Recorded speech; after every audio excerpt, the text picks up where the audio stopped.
It's preparing. It's almost live. Krissy, you're sideways there a little bit. People are tired of being thrown under the happened? bus by wealthy elites and their bought politicians. Whoa. Tired of living paycheck to paycheck, struggling to pay the rent, locked in not sure what's student happening. debt and medical debt. Oh gosh.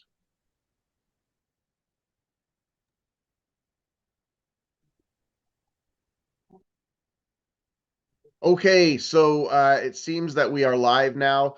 Welcome everybody watching this live stream on Jill Stein's channel. My name is Jason Call. I am Jill Stein's campaign manager for the 2024 presidential race.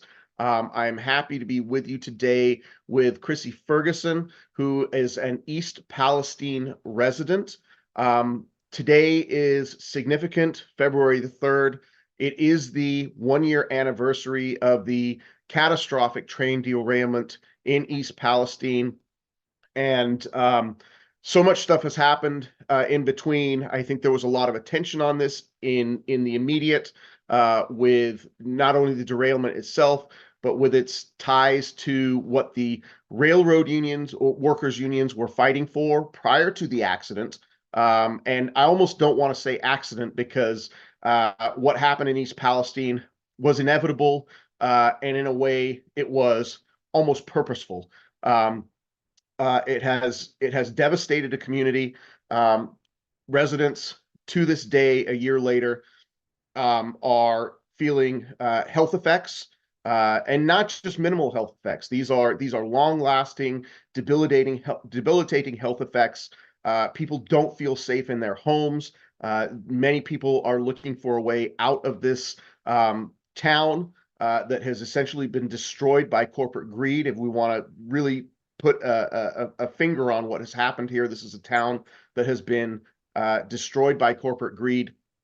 And we have state, local, and federal officials who have refused to address the needs of this community. And so here we are a year later, not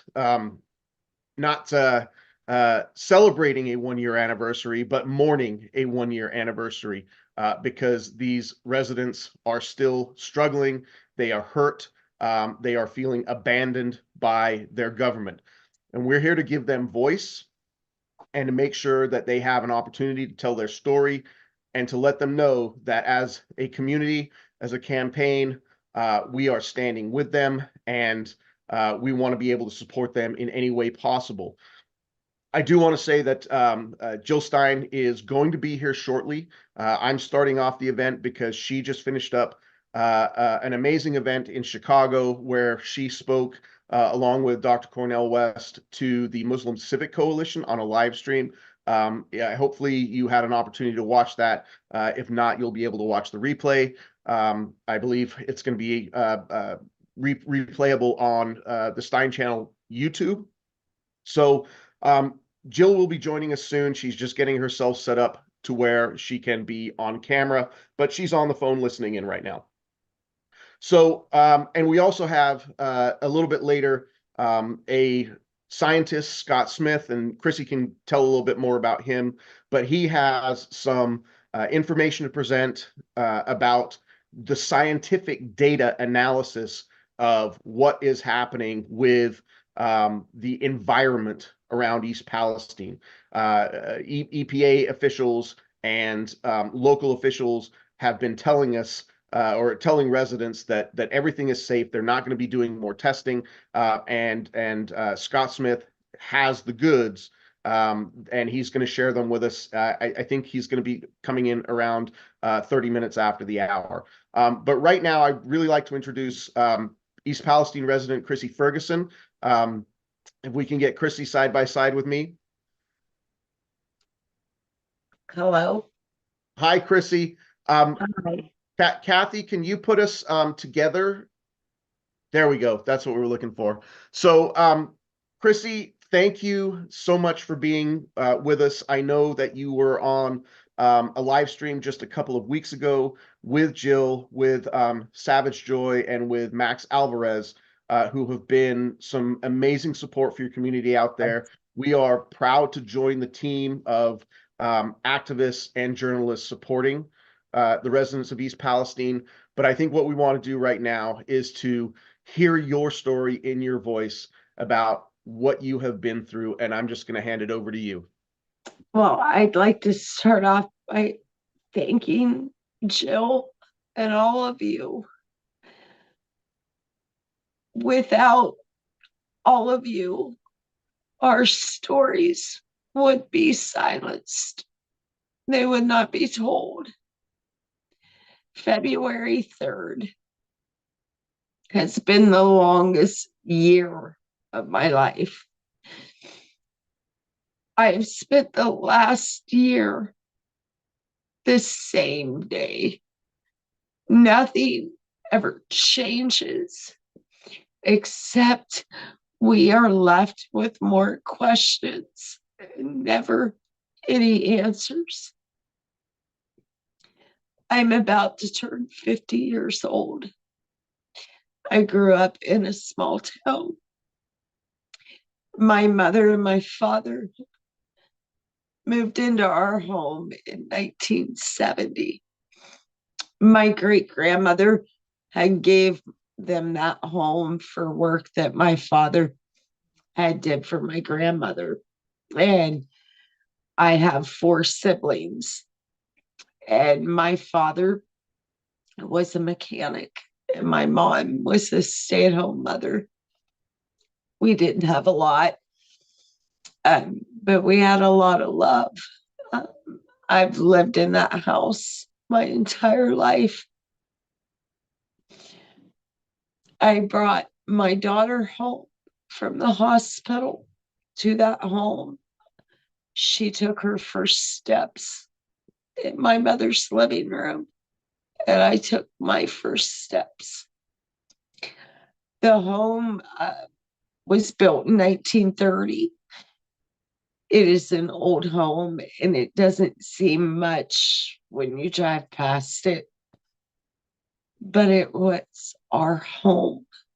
It was my safe place. It was a place that I thought I would never leave. Everybody talked about building new homes and things. I could never imagine leaving mine. The memories that home held, the stories that home held, that was my safe place. On February 3rd, 2023, my home, my safe place, was taken from me. It was taken from me from a billion-dollar company. And I have fought. I have fought every day since for answers. I've been lied to by the EPA.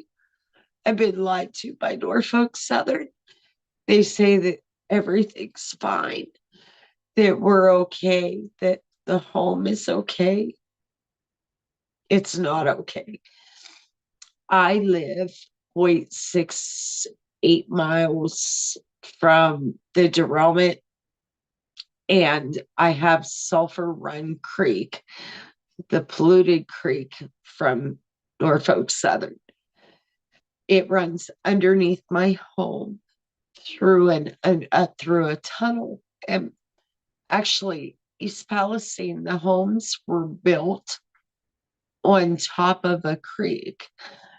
So the tunnel that goes under my home, for many years, we always had to sub pump our basement out. We never knew why. It just was something. We retained water and we dealt with it. We had sub pumps in place to an event like the last severe flooding was Hurricane Katrina. And when Ohio got the rains, Sulphur Run Creek flooded into the street. looked like a river running down through town. We had the fire department knock on our door. It was a Sunday morning. I was eating breakfast with my mom and dad, and they said, "We need to go into your basement." I, I it had rained, but the rain came when we were all sleeping. So we didn't realize how much rain. Well, then what had happened was they went down into our basement and the water was several inches from hitting the breaker box. So they used the hoses from the fire truck to pump out the water. We didn't ever have an issue, except we knew that you had to keep anything you were storing in the basement up high, because that was extreme. That was a good 3 to 4 feet of water in the basement. So things were ruined, but on an everyday when we got regular rains and the creek water would rise, we learned to keep a sub pump handy, turn it on, check your basement several times, set an alarm if you were sleeping. And we dealt with all of that. But what happened after the derailment, we never had the toxic chemicals that pollutes our creek and our home. When they lifted the evacuation and told all of us we were safe to go home, I walked into my home and it smelled a chemical smell that I never knew before. Your eyes would burn. Your eyes, nose, throat would burn extensively. And then you would get this tingling in your lips and your tongue, and a metallic type taste in your mouth.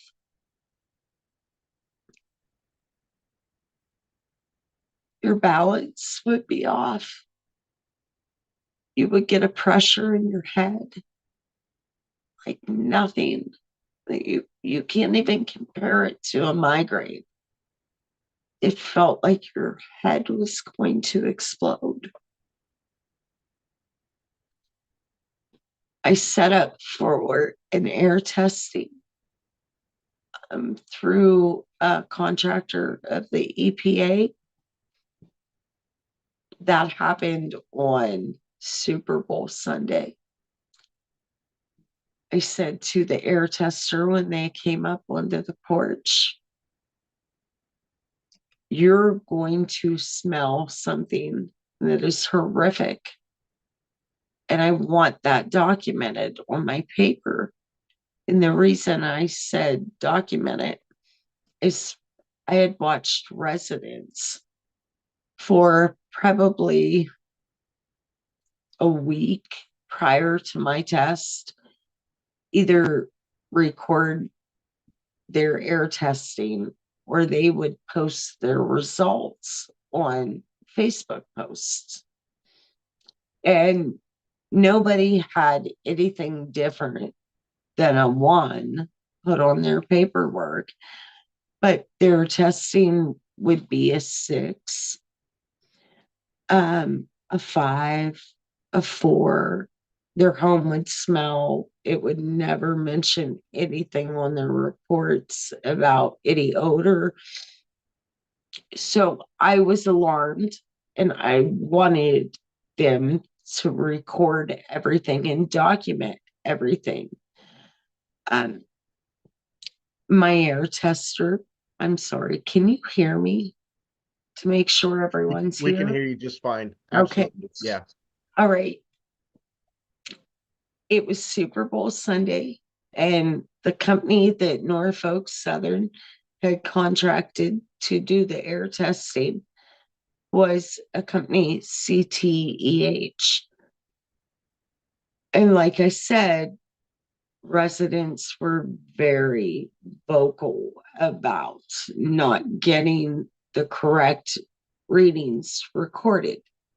So when they came up onto the porch, they were accompanied by an EPA agent and a sheriff. So it gave me some relief. I thought, EPA, okay, they're going to make sure they're following the guidelines.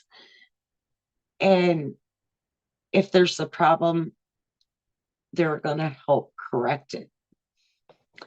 So when I told her, you're going to smell a smell and I want it documented, she said, yes, ma'am. Very soft spoken. And I was a little defensive coming out of the gate because I had seen so much recorded and I wanted honest answers. So she said, ma'am, if I smell something, I will document that. And I said, thank you. And we began to go through my home. I have a duplex, which was perfect for my family because my mother had the entire first floor.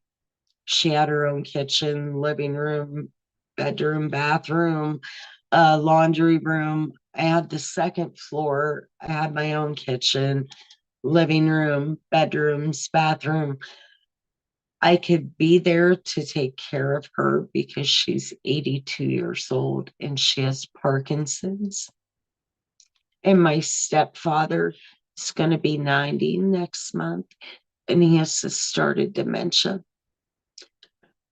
So our home was perfect because she kept her independence and I kept my privacy.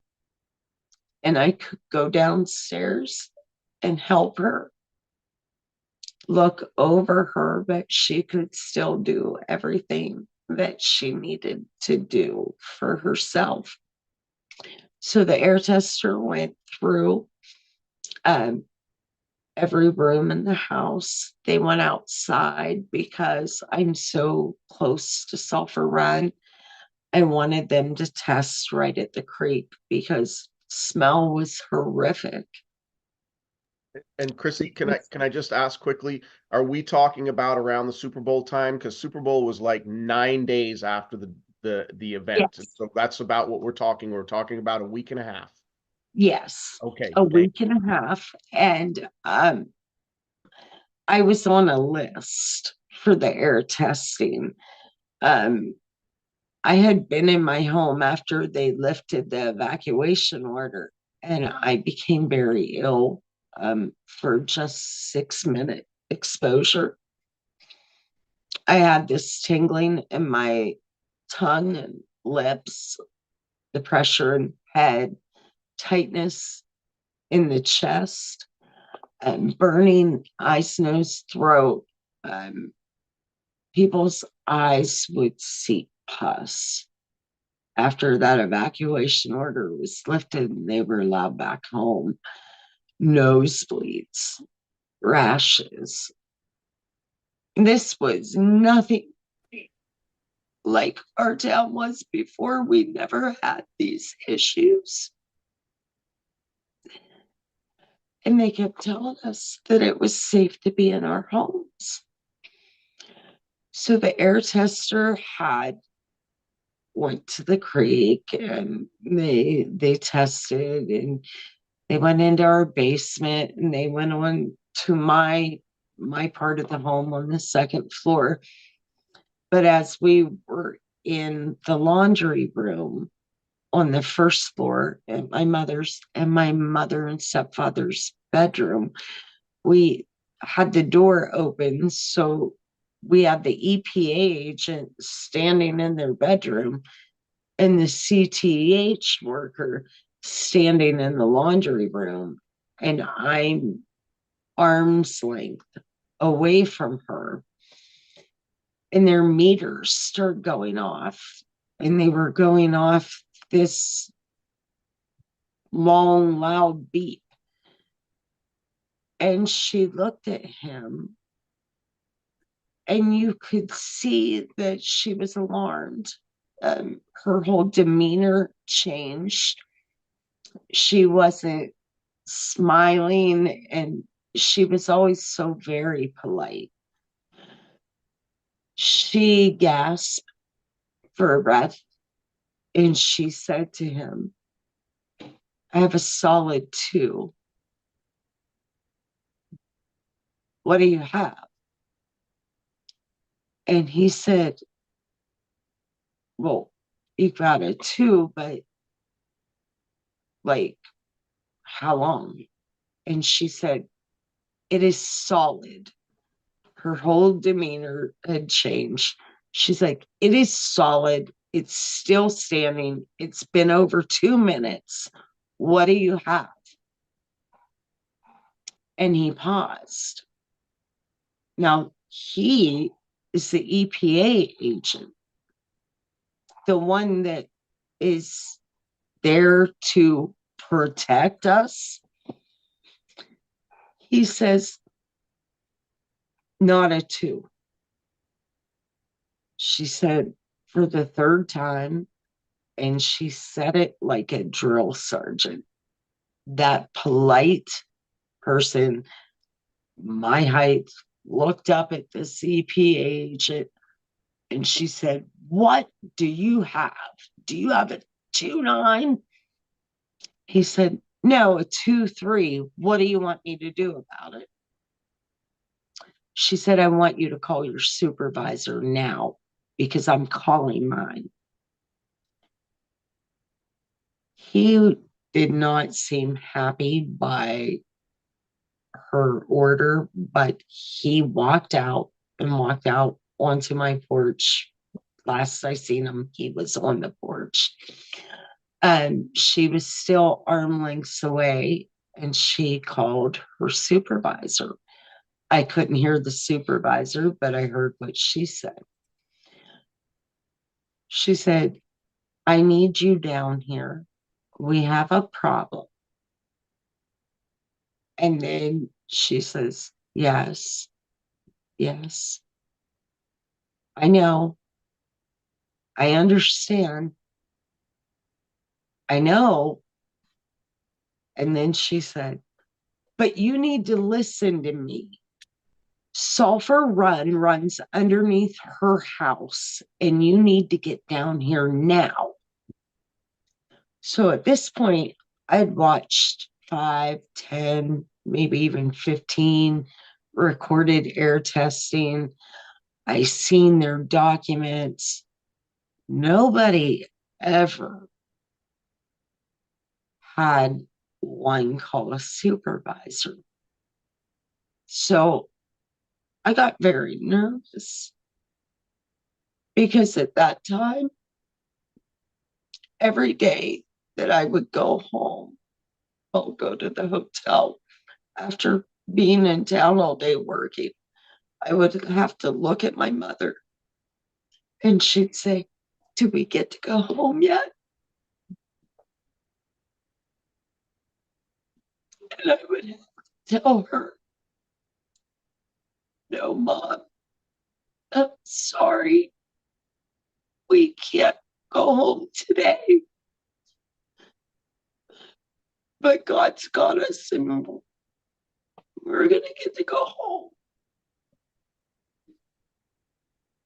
The next thing I know, I have an EPA supervisor at my door, and the air tester handed me my results. I took them. I didn't look at them. I started talking to the shift supervisor that night at the EPA. I took him down to the creek because there is my neighbor's house, and then there's a little house right beside my neighbor's. And the tunnel starts at that house. And then if you go out my backyard, out my back door, and you walk into the neighbor's backyard. At the corner of their property is the opening of the tunnel. And they have an aerator and these booms. And they were trying to clean the water, clean the pollution out of the water. And I thought, if they move that aerator, and if they move those booms from where the tunnel ends and move it up to where the tunnel started, it would clean that water before it went underneath my home. And I'd be able to get my family back. So when he came down there, I immediately said, we need to walk. And we walked up to, and I was explaining to him, listen, whatever you guys are doing is not working. My home smells worse each day. My mom wants to go home. I want to go home. We need to go home. And I wanted them to move the aerator and the boom. And he said, well, I don't know if the water's deep enough here. It is at this one point. And I was willing to walk down over the hill and show him where to put it. And he said, well, I have to talk to the supervisors about that. He said, let's walk back up to the house. And we walked back up onto the porch and we're waiting for CTEH, their person, to come down. And he says to me, well, you know, we're not from around here. Could you tell me a good bar to go to? My crew wants to go watch the Super Bowl. Well, I didn't even get to think about the Super Bowl because 6 of us, with our 2 dogs, my mother, my stepfather, myself, my fiance, our daughter, her boyfriend, and 2 chihuahuas were at a hotel, 2 rooms at a hotel. There was nothing to celebrate. Super Bowl was my least important thing. So I thought, well, maybe he's trying to keep me calm and distract me. And so I told him where maybe they could all meet because they were scattered out through the Tri-County area. And next thing you know, here comes a toxicologist from CTEH.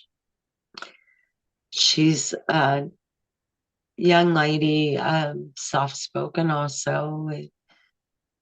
She goes in the house with me, and I said, I get sick. This smell is horrific. And she said, well, let me explain this to you. You know, when you peel an onion, your eyes may water, they may burn. She said, but it's not going to hurt you. It's a nuisance. It's just a nuisance. And then it goes away. The human body would have to eat a truckload of onions in one day. And the stomach couldn't hold a truckload of onions. But for it to be toxic, it would have to hold that truckload of onions. What you're breathing right now, it's a nuisance. You would have to have so much greater of what you have for it to hurt you. So we recommend just opening your windows. Now, this was February, and we have gas bills. Opening your windows and letting it air out. And then it's okay. You're okay now. I would bring my mother here. And I said, oh, really? Call mom. Here's my phone. Call your mom. Tell her to come here. The both of you, the two of you stay in this house. You stay in it instead of going to a hotel like you have been. You let mom sit in that recliner every day, watch TV, breathe deep, breathe this in 24/7, drink a glass of ice water from the tap. But I'm not going to bring my mother back to this home. I'm not going to bring my family back to this home. My home never smelled like this before that derailment. And I'm not bringing my family back to live in this now. So if that's your suggestion, you need to go. So she left. And I looked down at my test results.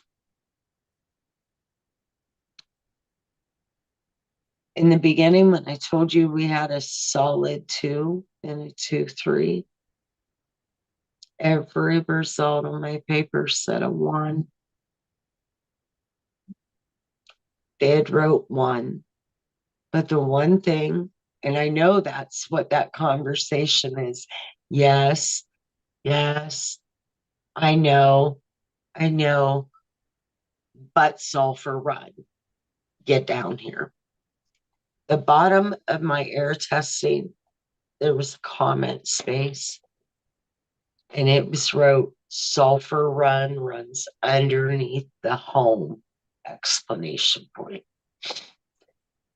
So I don't know if they were told not to write readings down. I don't know if they had guidelines. I know we've all had bosses. We've all been employed. We've all been told what to do. To this day, I don't know if she was ordered to do that, but by writing sulfur run runs underneath home, I was deemed a special circumstance. So after 32 days in a hotel with your mother and stepfather being locked in a room because I had to go back to work when they lifted the evacuation. I worked at a convenience store that was open 24/7. I used to say that when the second coming of Christ came, we would be open to give Jesus a coffee because we never closed. So we opened up. We were told we were not allowed to talk to the media. We were not allowed to talk about the derailment. Chrissy, Chrissy, can I ask About you can I who jump told? in? Yeah, Yeah, Mhm. I'm sorry. I was gonna say this sounds like a bad movie script. Honestly, it sounds like you would watch a movie and you would know that there was malfeasance going on here. I mean, it just seems so apparent. But my question was going to be who told you that? But I also want to pause and say Dr. Stein is here with us now. And so, Chrissy, my heart goes out to you right now. I am, I was getting tears in my eyes just listening to your story here. But we are here with you. You can continue telling your story, but I wanted to introduce Jill. I'm going to go ahead and back out and let you and Jill take it Okay. from here. But Chrissy, is just a pleasure meeting you, and It's just a pleasure meeting you. Thank you. Thank you for horrifying to letting hear your your story. stories be told. Thank yeah. you so much. Thank you, Jason, and thank you, Chrissy. Sorry for the delay, but I was able to listen in. And I mean, every time I hear more of your story, it just gets more and more like shocking and infuriating. And it makes me so angry, as a healthcare provider that how could anybody tell you that what you were going through was like breathing an onion and everything's going to be okay after you've been like obviously exposed to something really toxic? I mean, that's just like, that's malpractice. That's just, I mean, to me, that's just criminal right there. This whole event has been criminal. Yes. And if you're okay, I wanna get a handle on a few things. Because your story is pretty mind-boggling. Can you just start with where you were when the derailment happened? Where were Yes. you and what were you doing and how did you hear about the derailment? Okay. Actually, I had been to work that day and I got up for work at 4 a.m. and started work at 5 a.m. So that evening, I usually am in bed at 8 o'clock at night. Like tonight, I stayed up for you. Um, but I have to get up so early in the mornings that I'm usually asleep by 8 o'clock at night. Mhm. But that night I had worked Friday morning. So, and I was off Saturday. So I was actually on the computer and I was playing a game and I heard sirens. Now I live where a block behind our home, 2 blocks behind our home, is a police station, and 2 blocks counting across the tracks in front of us is a fire department. So you do hear sirens, but these sirens were going and going and going, and they were getting louder. And they had been sounding for a good 15 minutes. And my daughter and her boyfriend came into the living room because I was still up. And they said, Mom, are you on Facebook? I said, No, I'm playing Sims. Mom, they're saying a train derailed. And I said, Where?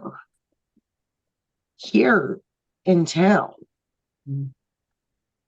Well, then my phone rang. And it was my childhood friend, Laurie.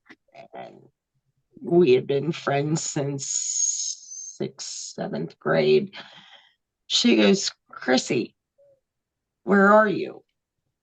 I said, Where do you think? I'm home.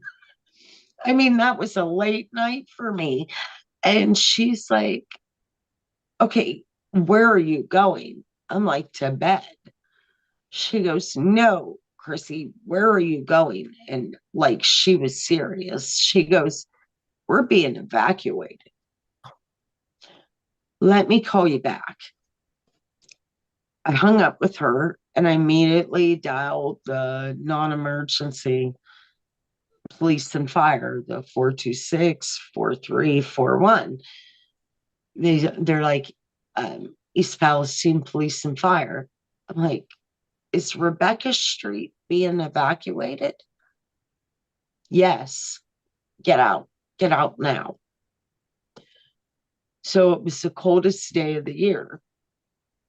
So I grabbed my jacket, I grabbed the keys, and I go outside because if we have to leave, I've got to warm up the vehicles. I can't get my mom and my stepdad out in the cold and have the car freezing for him. So when I stepped outside and I looked, I could see, and I live 3 houses down from where Norfolk Southern's Assistance Center is. But like diagonal from them is this big mill, a plant. On the other side of that, all you seen was this blazing fire and smoke. So I walk up like halfway to the assistance center, probably 150 feet from the house. to snap 2 pictures. My nose, my throat, my eyes. Never in my life have I had a burn like that. I And how got far were you, 2 Chrissy, from the derailment site? 0.68 miles. I see. Okay. Yeah, I was well within that mile. It was Yeah. 0.68. And at that point, you were smelling that outside. So this was like from the derailment Yes. itself, or maybe the burn. I mean, do you know when the burn No, it happened? wasn't the burn yet. The That burn was was the like, actual derailment. that was, wow. Okay. That Oh, was amazing. the one tanker of vinyl chloride, the one Wow. that had derailed and the fire was burning. So I took the 2 pictures. I had the car started. I had to go in and I had to wake up my mom and my Oof. stepdad from a dead sleep. I first ran up. I said to my daughter, I said, we've got to leave. They're making us leave. I woke up my husband. He thought I was joking. He yelled at me, let me go back to sleep. It ain't funny. And I'm like, no, you have to get up. We are being evacuated. We have to leave. I went downstairs and I tried to be subtle because with her Parkinson's, if she gets in a hurry, Oh, yeah. her balance, Yeah. and she walks with a cane, and I didn't want her to fall. Yeah. And I Wow. didn't want to send my stepfather into a panic with the Yeah. dementia, because they can get confused. So I pulled the car up, right, because we park across the street. We don't have parking at our house. So I brought the car up to the same side of the street our house is on. And my daughter and her boyfriend decided to take the 2 dogs and go to his grandmother's in Pennsylvania, in Patterson, close. It's a suburb of Beaver Falls. And Chrissy, I'm then gonna stop you there for just a second. And because I see that Scott Smith has joined us, and I know that Scott we'll just go has a back. narrow Let Scott window talk. of time. Yes. So we'll come back to Yes. this. And I'm learning so much hearing about this, but I just have to say, it's incredible to me that anyone who pretended to have any professional, background in this could be denying your symptoms. I mean, because everything you're having is really profound and it's really happening immediately in the time Yes. sequence of Well, the of your man that exposure. the man you're about to talk to is my hero. And we're going to introduce Scott, but even before anybody has any test results, it's just obvious that you got something going on related to this extremely toxic chemical that you were exposed to right then and there, and then it's coming through the creek that's running under your house. So how they have gotten away with trying to pretend that what's going on with you is not related to the spill is just unbelievable, just outrageous. Such a case of criminal malpractice. It's worse than negligence. It's just outright, malfeasance and deception. Whoever did this should not have a license to be doing what they do, for starters. Yes. This is outrageous. And how the EPA and the other agencies could have been complicit in this? I mean, is that like their job to suppress, victims?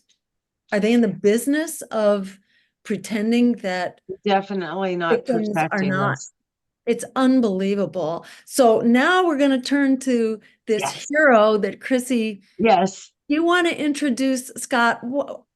I know Yeah. that Scott is a professional environmental tester, and maybe you can say a few more words about Scott. And so Scott is also a whistleblower and is working with a whistleblowing organization that helps victims of environmental crimes, shall we say, Yes.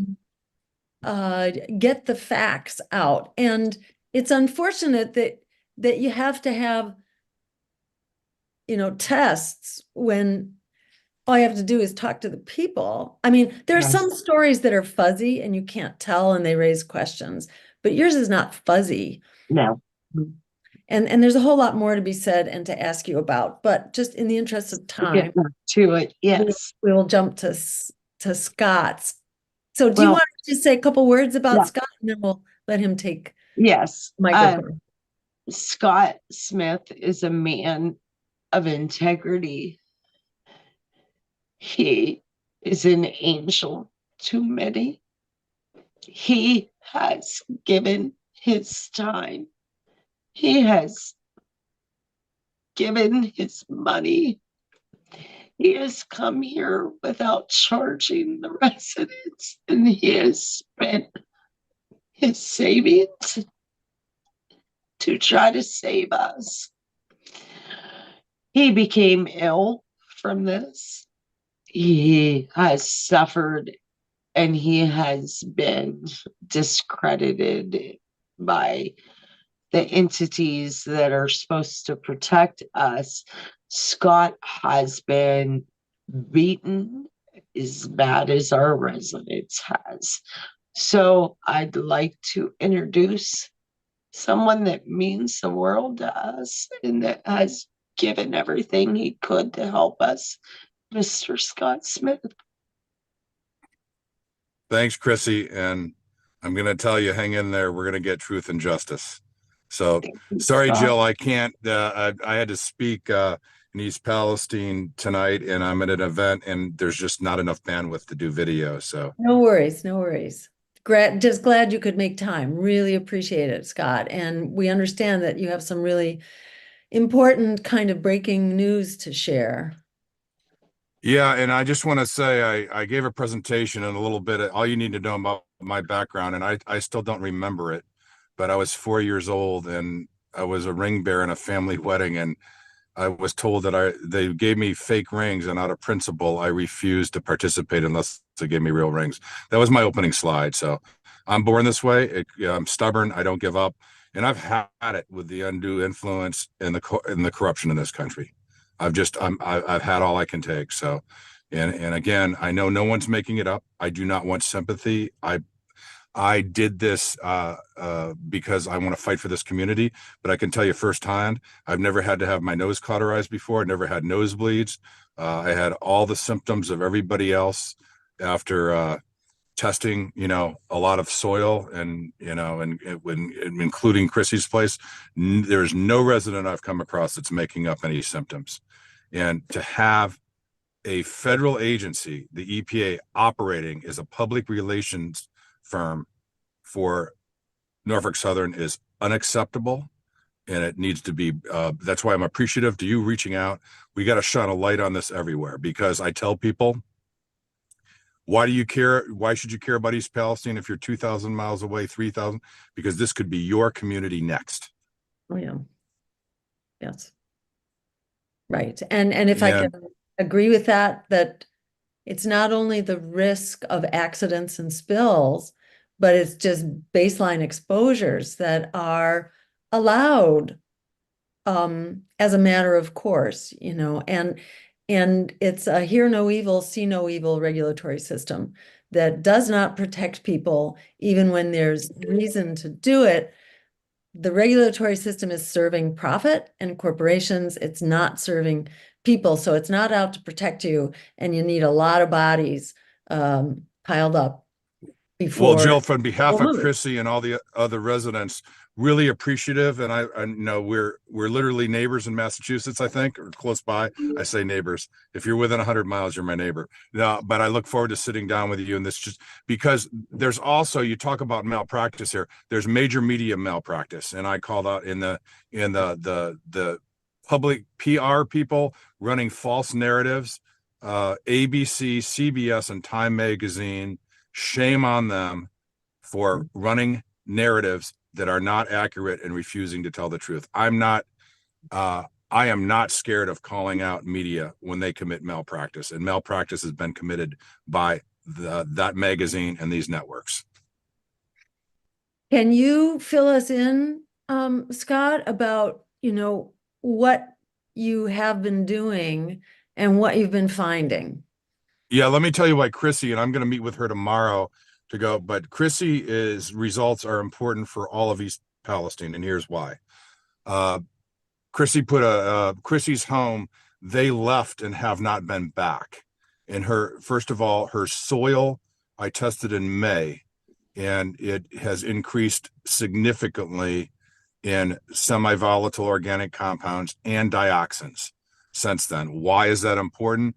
Because there's a third event no one's talking about much yet. And that third event, everyone knows February 3rd, derailment, February 6th, controlled burn.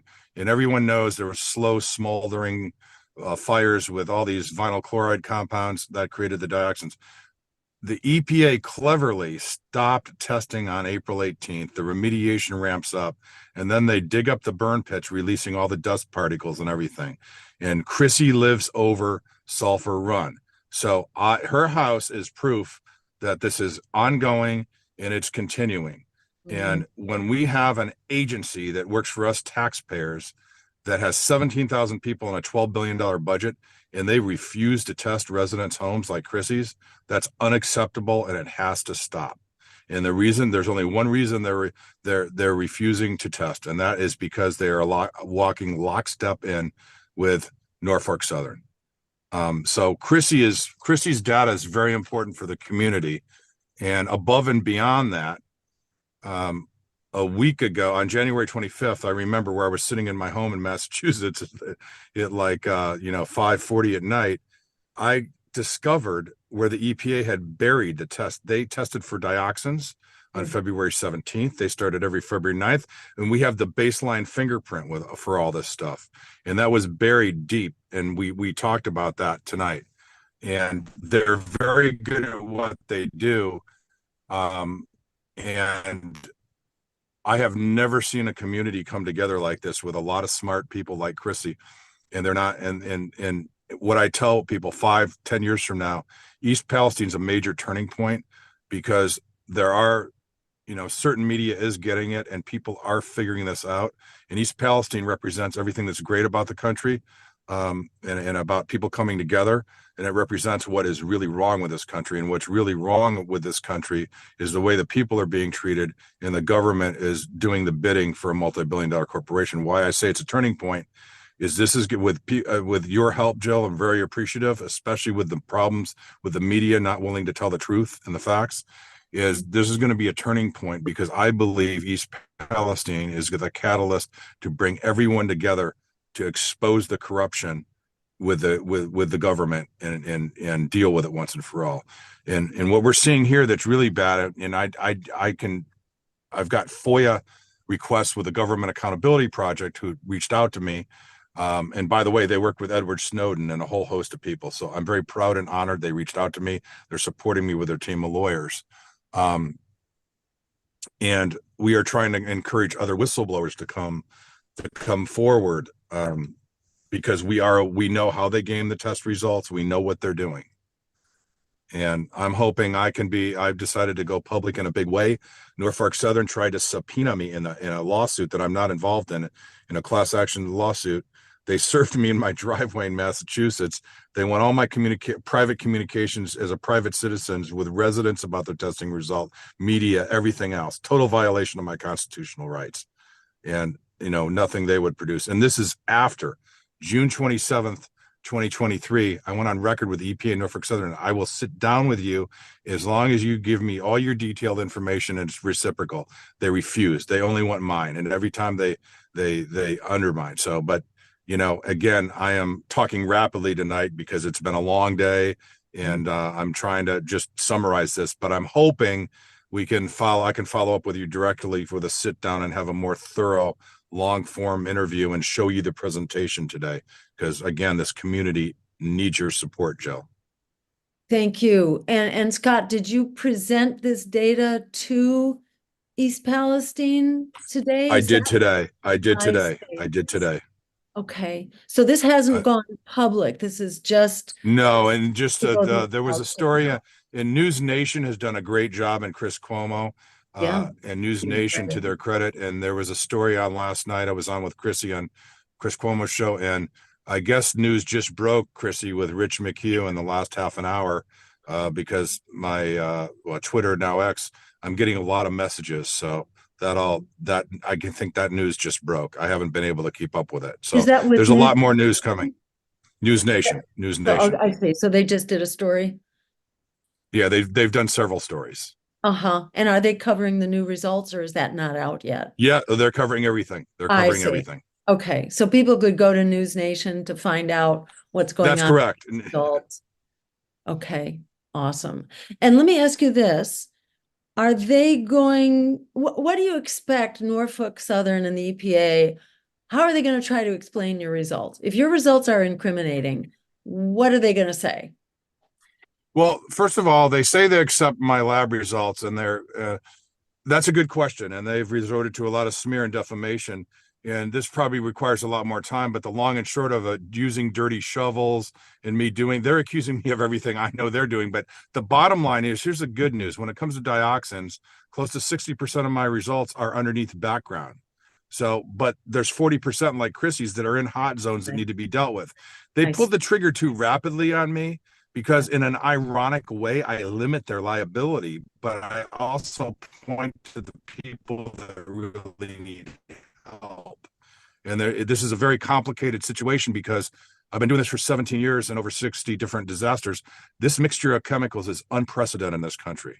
It's like similar to the BP oil spill combined with the burn pits in a war zone. Now, it wasn't in water or anything, but combined, and they mixed together. And all the standards, this is where your expertise as a doctor helps. All our standards in this country are based on a singular exposure to a singular chemical. And so when in mixtures, I say synergistic toxicity.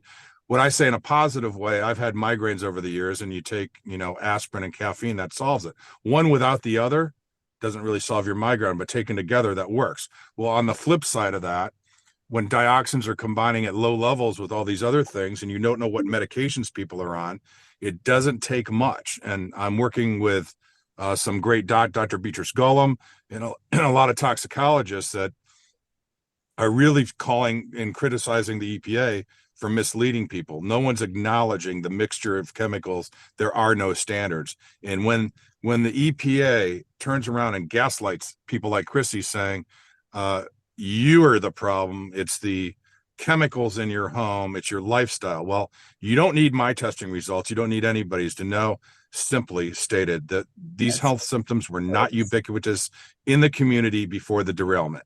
Period. And just knowing that she was within the critical zone of the derailment, and she was exposed to really bad stuff. How can you write off real symptoms that someone's having in exactly the time frame that you would expect if they were exposed to really dangerous stuff? So it's just like incredible that they're trying to they're really injuring someone who's already been injured, and telling Chrissy to keep injuring herself. It's just criminal. Can you just clarify what else besides the dioxins? Is it the dioxins plus the vinyl chloride plus the burn? Yeah, you've got the typical, the polycyclic aromatic hydrocarbons are a big problem. They're in the category SVOCs. In Chrissy's property, out of 54 is number 2.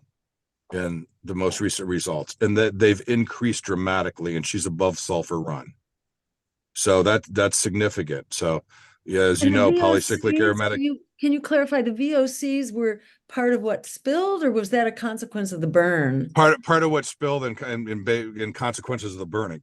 So They're you have both. all these chemicals on the train creating more chemicals. I mean, obviously the dioxins were created from the burning of all these chlorine compounds, but in and of itself, and then to find out that the railroad and the EPA started testing on February 9th and 17th, never disclosed it other than burying it on a website. They also disclosed the storm sewers.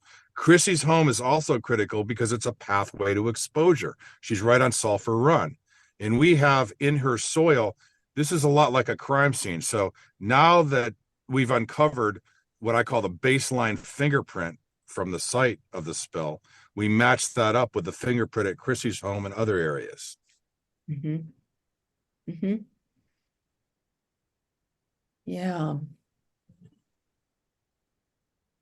It's just incredible that,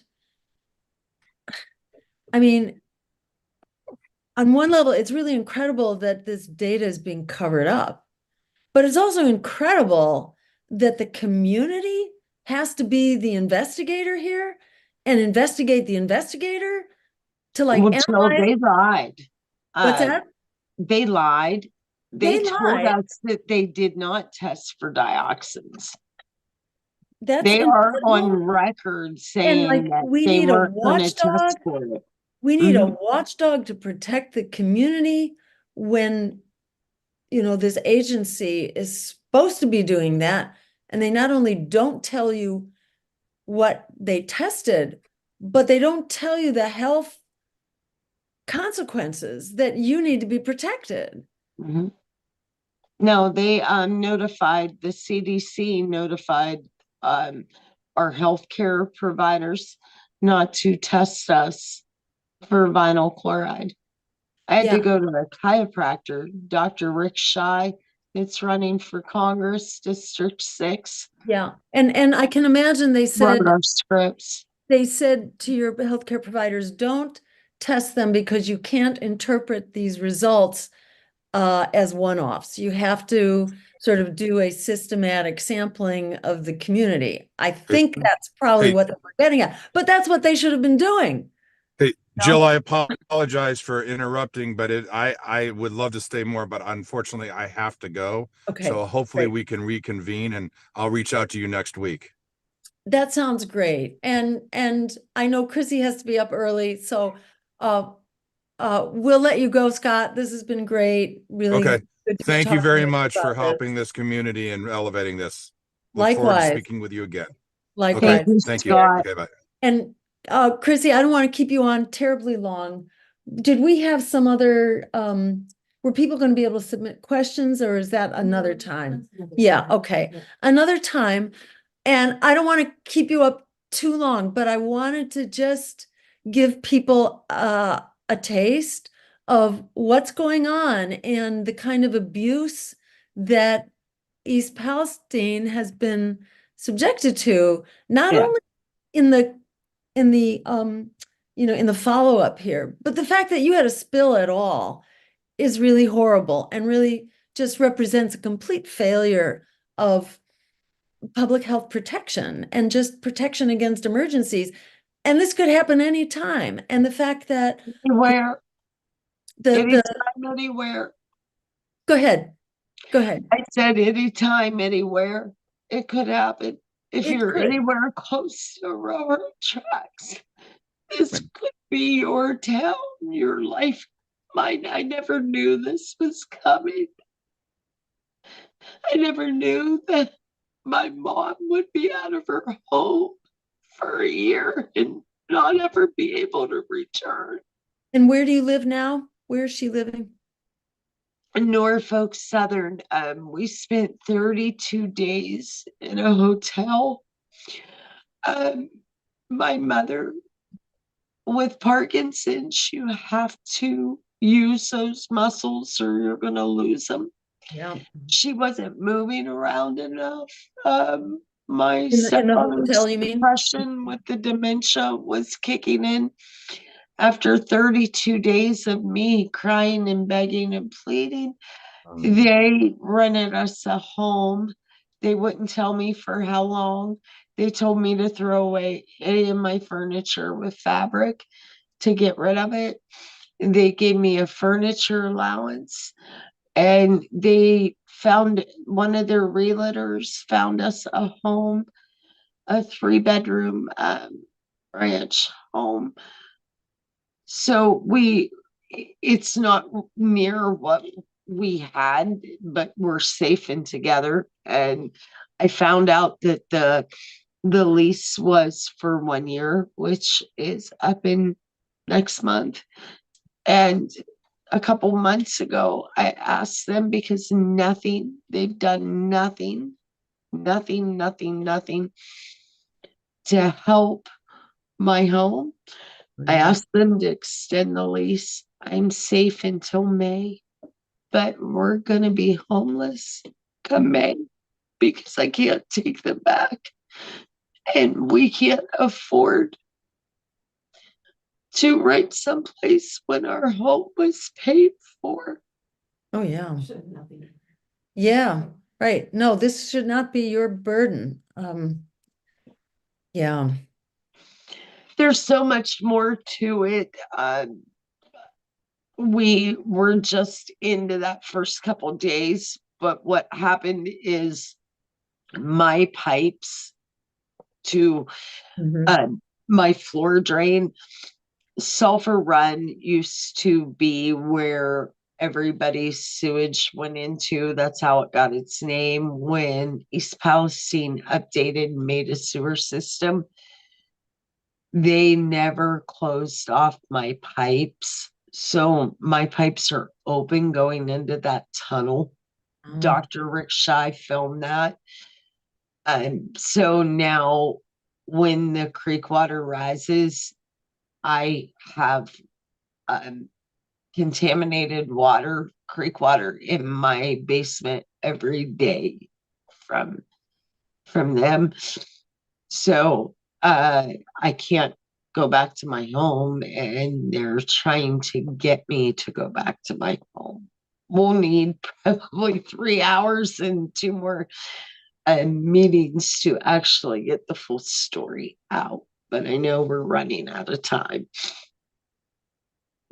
well, I mean, this should not be on their clock, they don't get to say, this is just a time frame for abuse. Yes. And It's- that air tester, when she had wrote that it goes underneath my home, I'm one that I'm not really, patience is not my strong suit. And when my mom was asking me every day to go back home, I was trying to find answers. So I had walked into the command center. That's where everyone was: Norfolk Southern, CTEH, HEPACO, EPA, Ohio EPA, Arcadius. They all gathered at a church that they were allowed to use in our town. So I went up there one morning to see if the EPA, I had wanted them to move the aerator and the boom from the end of the tunnel to the beginning. So I wanted to catch the midnight supervisor and the morning shift supervisor to get them in a room with me and tell me what they were going to do. The aerators were still at the outside of the tunnel. And I realized, well, I didn't get my timing right to get them both together, but I realized that I could hear everything going on. And so I would go there every morning and listen to their briefings. And I worked at a gas station, and we had to wear fluorescent vests if we walked to the pump. So I would put that on, and I would blend in with everybody, and they had clipboards laying around. So I would pick up a clipboard and I would go in and I would listen to what they had to say, their briefings and things. Mm. And I learned that my air tester had deemed my home a special circumstance, and that she recommended tearing my home down because it was a direct pathway, um, a pathway to exposure because I got the creek water in my home. Mm. She photographed my basement. Mhm. She recommended my house, the house beside me, and the house beside that. All three houses come down. I waited a year for Norfolk Southern to tell me that. Mm. They still did not. It's when they called me in to ask me what we needed to have done to my home to get us back in it. If I needed a cleaning, the foundation replaced, what it was. And I told them, why are you talking to me about fixing the house when it was recommended to tear it down? So I let them know that I knew. I kept that to myself for almost a year. Now they're trying to find that document. And are the three homes the kind of the worst impact? Are there other pockets of There's, homes as there's well? How many? others right Yes. at the crash site. Mhm. There's Yeah. a friend of mine that her family has been so ill and it derailed in her backyard. She had some of the train cars on her property. It was only by God's timing that I heard what I heard. They never told me how many other recommendations are they hiding. Yeah. Was Yeah. her home recommended? The Yeah. EPA won't even test her soil. They told her they would not test it until they were completely done with remediation. Yeah. Well, let me say this needs a bright light shined on it, a very big bright light. And Yes, it's so abusive and corrupt, and it just stinks. yes, And, I feel like we don't have to be rocket scientists here to connect the dots and see that there's something really malevolent going on. And this is an outrage and dangerous. it's And we're criminal. going to be there. We are coming. Do we have a You- date yet?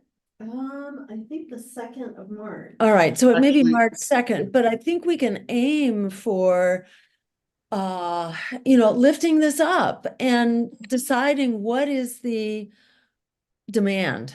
What's the demand for the community here? And I think it needs to be what you deserve, not what you think you can get, but what you need and what you deserve. Your community's been wrecked. Yes, yes, And like in the same way that Love Canal was moved, they had to buy everybody new houses and rebuild yes. the community. Hold on one second. Yeah, so it's March 3rd. We're gonna be there. Thank you. Thank you, You're- Jill, so much. Yes, well, thank You you. have warmed my heart. Well, Thank you. we wanna just give you the support that you deserve and call out the predators, the corporate predators and the government predators that are in bed with them here. Yes, And we just, our job is to just let the truth be heard. thank you. Let me Thanks see. so much. Jason, did you want to jump in? Did you want to say something? Yeah, I wanted to say just a quick word before we go, and to Krissy, your story it's absolutely horrific, but it is not. I mean, it is egregiously bad for East Palestine, but it is not out of the norm for what our structure is in this country, and for what the corporate structure is itself. I mean, corporations are externalizing machines. their whole structure seeks to put the cost of their harm back onto the community. They have armies of lawyers and armies of lobbyists buying off our government to protect them and make sure that the harm that they do that reaps them wild profits. And in the case of Norfolk Southern, we know they actually how much they gave tons of money to both parties. Yes. And I wanted to suggest to anybody watching, there's a fantastic documentary that was done in 2003, and it's literally called The Corporation. And it shows really in great detail how corporations have bought our government. So East Palestine is present here, and hopefully will be a turning point for the future in us being able to break the stranglehold that corporations have on our government, because what has happened Yes. to you is so wrong, but it is not out of the norm. This is how our country has been operating for decades. And I think the American public needs to wake up to that. So it's horrible that a situation like East Palestine takes place, but we really need to use this to change what is going on in this country. Yes. Yes. Thank you. Thank you, Chrissy. And thank you for staying up way past your bedtime here. And we don't want to add to your health challenges going on right now. But let's do another talk, because I feel like Yes. um Yes. there's more. I just want to lift up about your story Thank and you. for us Yes. to As soon as understand. we can, we'll do that. All right, great. And I'll talk to Scott, and we'll have another meeting here before March 3rd. And Yes. then we'll plan to just raise holy hell on March 3rd, and Thank just, you. I heard that Biden recently said he was going to come. Yes. And Yeah. is this just a coincidence, or is this because he knows that there's another competitor that is paying attention? Yeah. Was that just happenstance that he suddenly decided, oh, now it's worth visiting? Yeah. But we Yeah. need to rub that in, we need to rub Yes. this in. Yes. Yes. And if he comes, I hope he talks to the residents that have the issues, because I know that FEMA director that he sent, he didn't speak to anybody that was having issues. He spoke to the ones that are doing okay. That helps. Yeah. Mm-hmm. Yeah. All right. Well, we're going to make it hard for them to pretend that they don't know about Yes. the people who are really hurting. Yes. Crazy. All right. Thank you Thank all you so much. so much. Thank you for sharing this, because Thank we're you. all at risk here, and can learn so much from what's going on with you in East Palestine. Thank you, Chrissy. Thank you. You All take right. Be care. well, and we'll be in touch, and we'll talk soon. All right. Thank you. Okay. Thank Bye-bye. you. Thank you, Jason. And thank you, everybody, for tuning in, and we'll be in touch. Thanks so much. Take care.